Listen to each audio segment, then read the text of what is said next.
Okie dokie. Yo, it's Elliot at Farrow's Lead Farm. So I know this is kind of a rare one for me, but I have the new Springfield Armory ATC.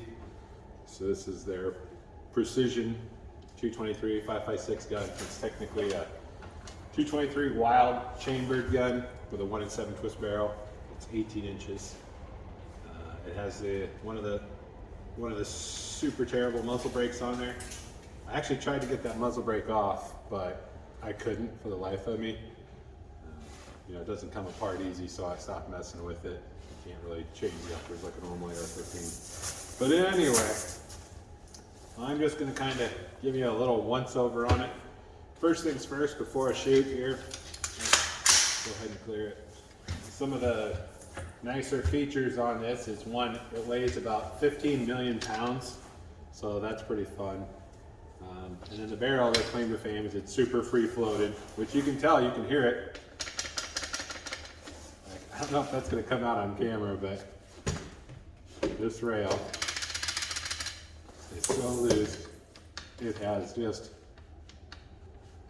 a shit ton of movement in it. So, does not exactly inspire confidence. So there you go. Maybe you can see that. I mean, it's all moving together with the scope. So in theory, maybe that'll help. So it has their flat-faced match trigger here. So super. They erred on the side of safety. Here's my trigger gauge. Let's put it on there. For you numbers guys, I'll rotate it so you can hopefully see the indicator. All right, we're pulling back here. There's 4, 4.5, 5, 5.5, 6, 6.5, 7, 7.5, 8. Now I'm maxed out. So that's pretty fun. So yeah. That's precision. Super precision. Okay. Since we're shooting from the building, it's cold as shit. I am going to try and make this a little quick, but we're still going to use maximum effort. So first things first, I'm just going to shoot with some IMI 62 grain green tip ammo. This stuff's always been a decent performer as far as just bulk ammunition goes.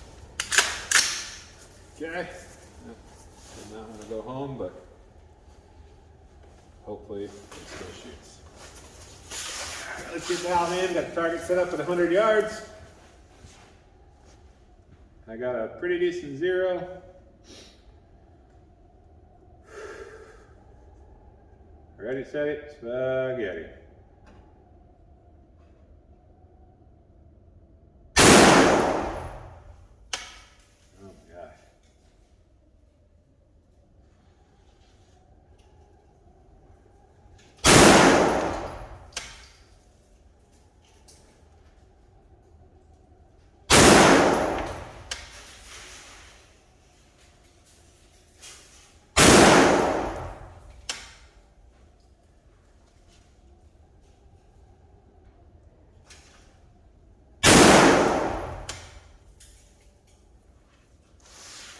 Okay, hold the mustache hair, you can stop.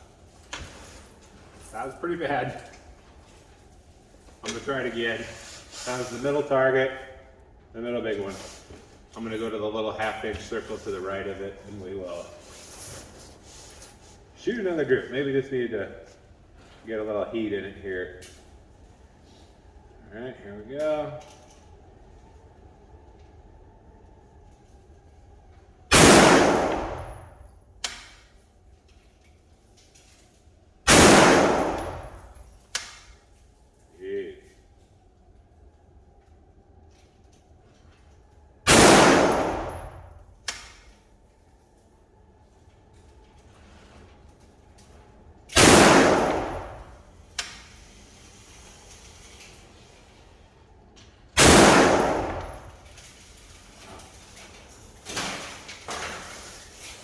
Hold another mustache hair.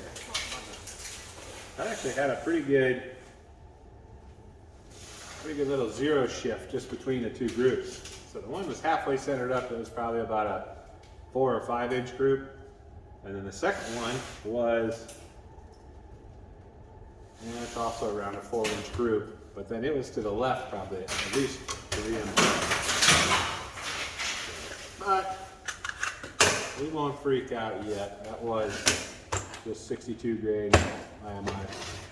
So next we've got the good old standard from Black Hills, 77 grain hollow point booktail match ammo.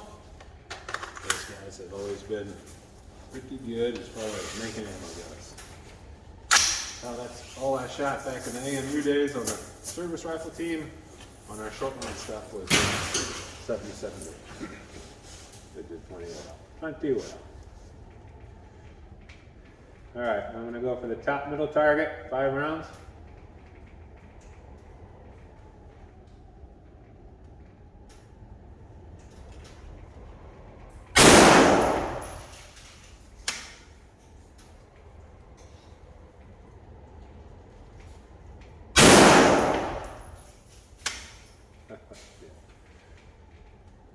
Alright, that's actually like 8 inches high, so compared to the green tip. I'm going to come down some. Let's see. You got 15 clicks at 100 yards just between that. That's crazy. Alright, so we'll ignore those top one, and the other one missed the whole target. We'll shoot another couple of rounds. Go.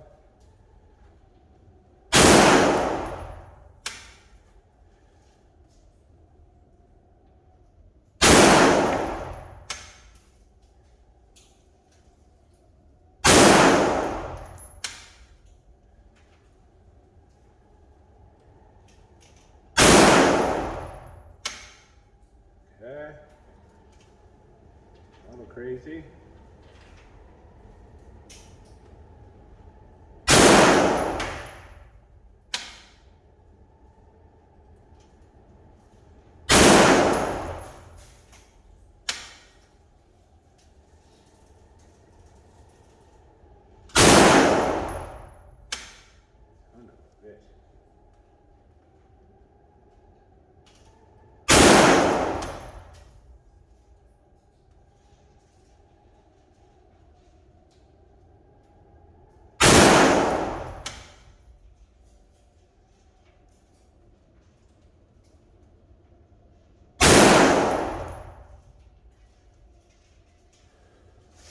Alright, so it's a lot more centered up now. At least I changed my zero. And that's a 10 shot group. And it did markedly better. I'll show you the picture here at the end of the video. But I want to say it's around at kind of 2.5 inches. Maybe a little worse. Alright, let's try super secret sauce. I have some of this Sierra 77 grain TMK match. This stuff's always been about as good as you can get as far as groups go with ammo. Oh, yeah, that PMAG is kind of froze. I might have to switch to the old lances. See how we're doing. Did it tighten up any? No, not so much. Lots of barrel movement. That's just fun. That is neat. All right, so middle target on the left now. We'll shoot 5 shots of the really good stuff here.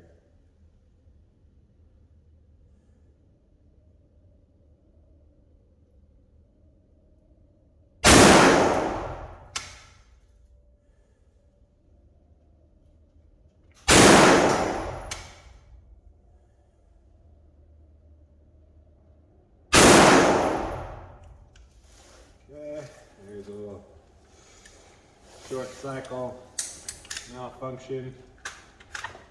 Not crazy out of line with Springfields in general, but the magazine's just frozen up, so they're stuck in there. That's not that uncommon for a Magpul PMag. I know everybody's gonna hate on me for that, but it is what it is. Alright, let's see, straighten that out. No. Put it in the lancer. So we won't completely blame the gun on that one. I kind of felt it when I was loading it up. The PMag probably wasn't gonna make it. Alright, it's already a terrible 3-shot group. It's probably 4 inches right now. But we'll put a 4th one in here. There we go.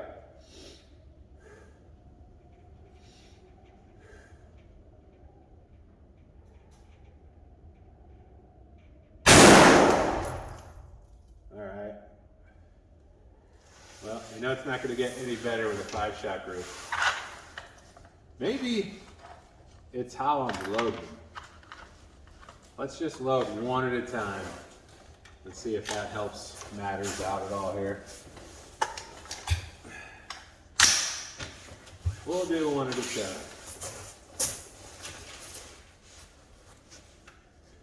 Alright, now I'm going to shoot the upper left target.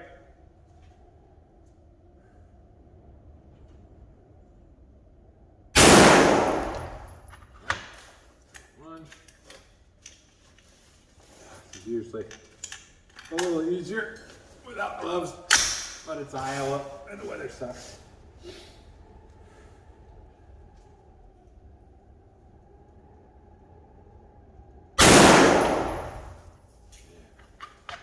To say this gun is loud is an understatement. It's crazy. There's your home.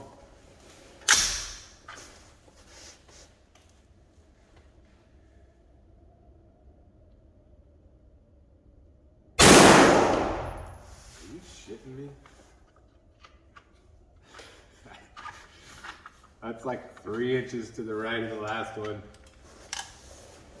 I'm telling you, this is just... I might have to relabel this video. This could be the worst rifle, period, that I've shot in the last 10 years.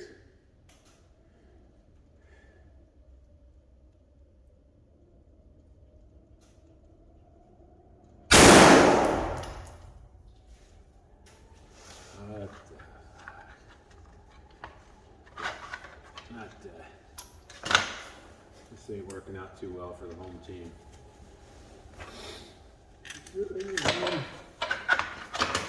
Apologize for the fumbling. My fingers are not working well. Alright, last but not least, number 5.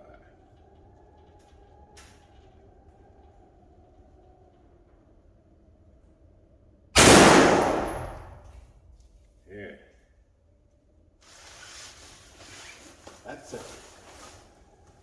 That's some of the best ammo that a guy can put through a 1 in 7 twist barrel. It is not impressive. So I would say that single loading group, best case, is 3.5 MOA. This is at 100 yards. It's not real windy out, it's plenty cold, but I shoot a lot in the cold. Most guns do way better than that, especially with like the Black Hills ammo or the Trip String 77s. The 62 grain shooting like crap, that's not that out of line. I'm not super sweating it, but good Lord, this thing has just got a crap ton of movement in it. And that does not instill confidence. Not getting any better.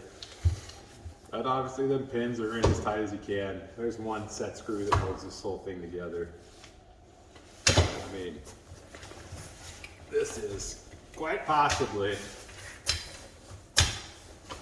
the worst thing to come out of Illinois since J.B. Pritzker. It is an abortion of an AR-15. It has to be said. Now, I think if you see a review where someone actually likes this rifle, I bet you could do a little Martha Stewart investigating right there and find out they've got paid. For sure. I bought this thing, and like I said, I hate watching people laugh on YouTube. It annoys the shit out of me, but I bought this thing with my own money. I'm going to sell it for a fraction of the price or give it to somebody. Maybe they can try to fix it up, but there's no way this goes in my hair. It's terrible. Plus the whole gun. I mean, it comes in at like 9 pounds for an 18-inch AR. That's ridiculous. And for the price, we say they're $1,300. Jeez Louise. Google's your friend. You can come up with a way better AR-15 with a match-grade barrel that'll outshoot this any day of the week. I mean, you could probably do better with a 9mm carbine at 100 yards than this thing is doing. Just terrible. Oh well. I don't know if I'll do any more reviews on it. I think that's all that needs to be said. The only rifles that interest me are accurate ones, and this is not in that category in the least bit. I'll put up with a little bit of weight if something's clever, and hey, we've got this great free float design, but nope, it's not. It's terrible. And P.S. I don't know what you guys are doing with your muzzle brake, but geez Louise, give a guy a break. Stop using Loctite on your guns. Maybe use more on your set screws, less on your muzzle brakes. Like that. Anyway, that's about as long as I'm going to invest in this review. I hope it helps you make a decision. I would avoid this thing like the plague. 2 thumbs down. That is all. Carry on.